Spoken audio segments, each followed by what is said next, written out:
зборувавме за училишниот спорт, а сега зборуваме за образовниот систем. Весна Јованова направи една паралела меѓу функционирањето или начинот на организираност на образовните системи во Македонија и во неколку други земји.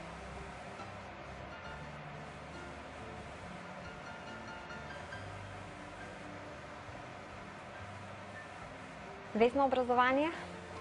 Образованието не само што представува основна движечка сила на една земја, туку и процес со кој се пренесуваат знаења, вештини и вредности.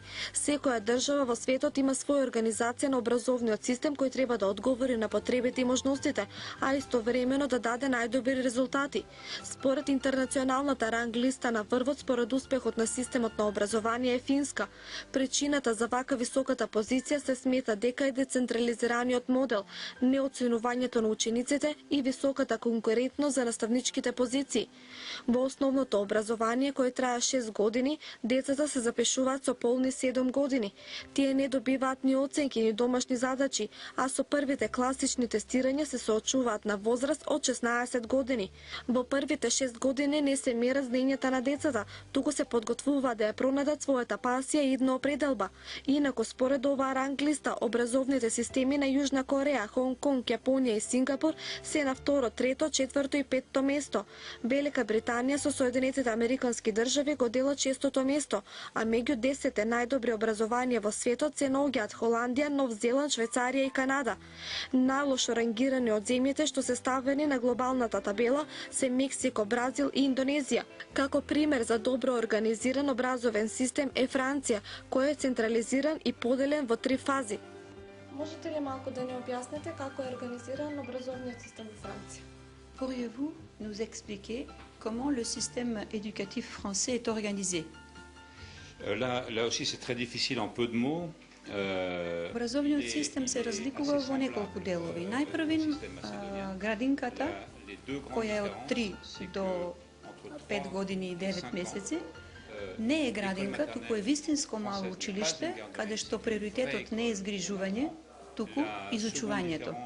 Потоа втората разлика е од 6 до 9 оделение, ние во Франција тоа го викаме колеж, а не е основно училиште предметна настава, како во Македонија. И на крај, третата разлика е дека гимназијата е 3 години, а не е 4 години, како во Македонија. Унапредување на квалитетот на воспитно-образовниот процес во сите степени е заложба и на нашиот образовен систем. Во Македонија тој е поделен на 3 етапи: основно, средно и високо образование. Основното образование е задолжително, бесплатно, трае 9 години и е поделено во 3 периоди.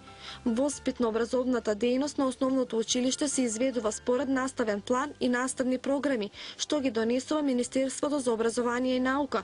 Средното гимназиско и стручно образование се остварува во средни училишта кои се организираат како јавни и приватни училишта, во кои не се дозволени дискриминации засновани на пол, раса, боја на кожата, национално и социјално потекло, политичко и верско уверување, имотна и општествена положба. Средното образование е бесплатно и трае 3 или 4 години, додека високото не е задолжително и секој има право на избор дали ќе го продолжи своето образование или не, во зависност од желбите, можностите и афинитетите. Како добар начин на стекнување на знаење и умења во Америка се покажа и неформалното образование. Наместо да се посетуваат јавни или приватни училишта, децата од 5 до 17 години добиваат инструкции во домот. Околу 3% од населението практикуваат домашна обука за нивните деца.